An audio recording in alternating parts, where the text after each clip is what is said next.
got a small piece of bone right here. You want to get a little bit closer? Yeah, if I can. Try to get my shadow out of there. There, we got some rib. Looks like a rib that's going back in. Might not be a rib, might be something else, but it looks like one. Pretty much, when something's in a position like this where we can come at it from the side like this, or if it's close to the top, we could come at it from the top. However, there's all this hard siderite, this iron carbonate stuff on top of it. So before I start breaking my hammer on this stuff, I want to just kind of do a little bit of an undercut under this, to just enough to see how far back this is going to go. If it continues to go back this far, yeah, I'm going to take that down. Most of the time you just find isolated bones, majority of the time, but you never know. There's a lot of stuff weathering out here. That can mean one of two things. Either there's more under here, or everything else is weathered out and this is all that's left. Looking at the rock, it's mudstone with some clay clasts, so it's a pretty much flood deposit. Storm event flood deposit. I don't know. That can wash in one bone. It can wash in a lot of bones. When we found Jane, it started out with one bone, just like this, and it just continued back. But most of the time we find one bone and it continues back and there's just the one bone. So we just gotta wait and see. Nice little. Yeah, I'm trying to just get. But since we've paleo bonded it, it's pretty much stable. Should just be able to lift it delicately out. Without harm. There we go. That'll clean up nice.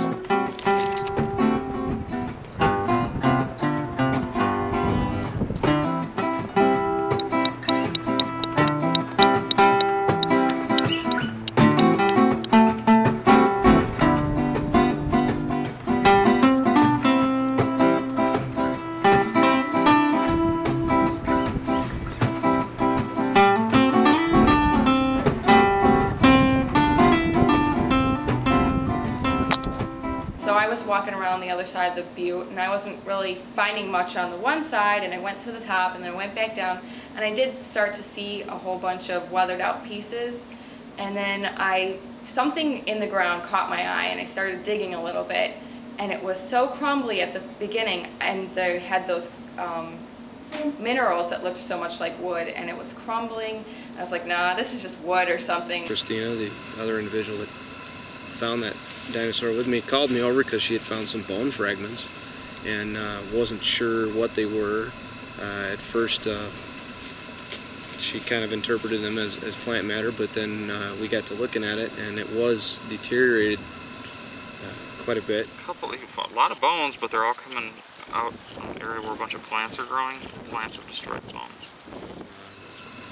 But as we excavated just the surface there, we found more bone and found a few surfaces that weren't crumbling and weathered out. Ooh, like that. Already put that stuff on it. Big. Whatever it is. I still haven't determined if it's connected to that yet. Can I take a look-see? No. It goes way down.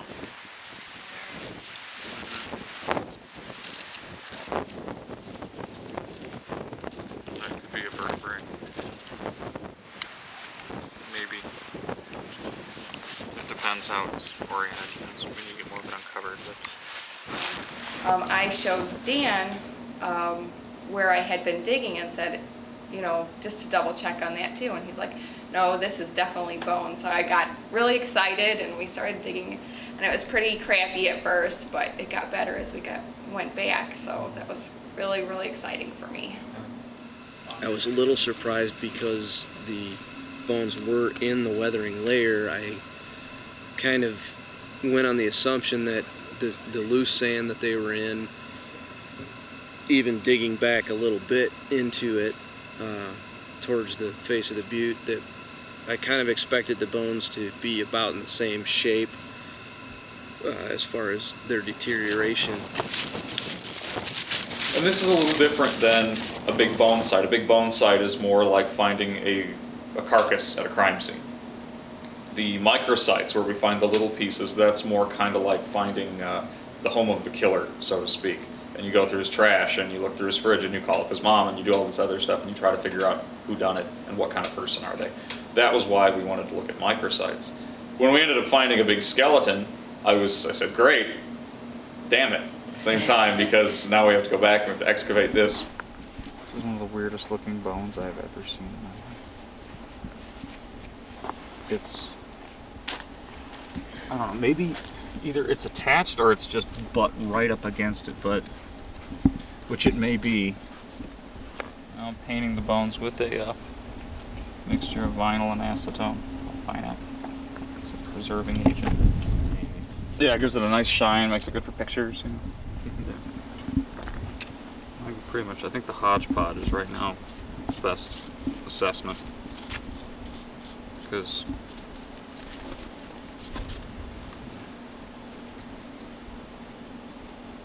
so far everything's pretty much centralized right here.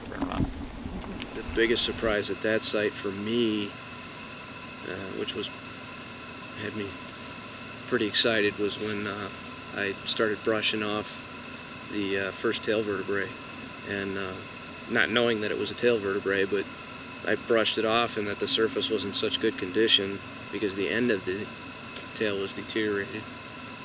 And then excavating just a little bit at a time and realizing that, oh my God, we have 4 articulated vertebrae here. It was just awesome. Well, we'll just have to kind of keep going back.